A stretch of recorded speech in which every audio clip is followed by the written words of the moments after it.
Right, ఇక గాయాలు ఎదురైనా పేదరికం వెక్కిరించినా ఆమె అడుగులు మాత్రం వెనక్కు ఆగనే లేదు. రింగులో పంచి విసిరి దేశానికే బంగారు పతకాలు తెచ్చిపెట్టింది. ఇప్పుడు జాతీయ స్థాయి కోచ్గా అర్హత సాధించింది. మరో పెద్ద ఆశయం కోసం పరుగులు పెడుతోంది ఆమె. మట్టిలో పుట్టి మాణిక్యంలా మెరిసిన ఆ యువతి టార్గెట్ ఏంటి? ఇంతకీ ఆ అమ్మాయి ఎవరు? చూద్దాం.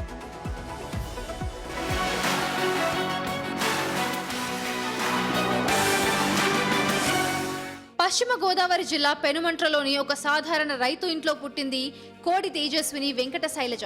చేతిలో డబ్బులు లేవు, కానీ గుండెల్లో అంతులేని ఆత్మవిశ్వాసం ఉంది.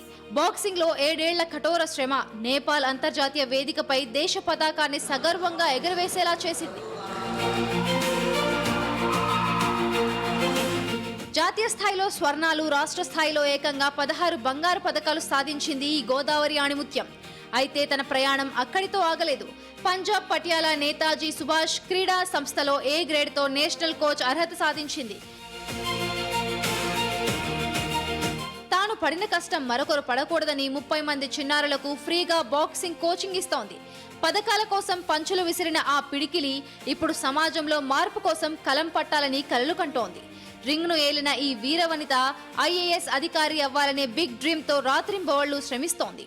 ఇలా ఈ స్థాయిలోనే కాకుండా ఇంకా రాష్ట్ర స్థాయి, జిల్లా స్థాయిలో రాష్ట్ర స్థాయిలో, ఇంటర్నేషనల్ లెవెల్లో కూడా ఆడపిల్లలు కోచింగ్ ఇవ్వడం కోసం కోర్స్ కూడా చేయడం జరిగింది. పటియాలలో 6 వీక్ కోర్స్ కూడా కంప్లీట్ చేసుకోవచ్చాను A గ్రేడ్ తో. అండ్ ఇలా నేను కోచింగ్ చేయడం, దీని వల్ల నన్ను చూసి 10 మంది పిల్లలు ఆడపిల్లలు రావడం, వాళ్ళు ఇంకొంచెం పెద్ద స్థాయికి వెళ్ళడం కోసం కోచింగ్ కోర్స్ చేశాను. బట్ నా గోల్ వచ్చి IAS అవ్వాలి.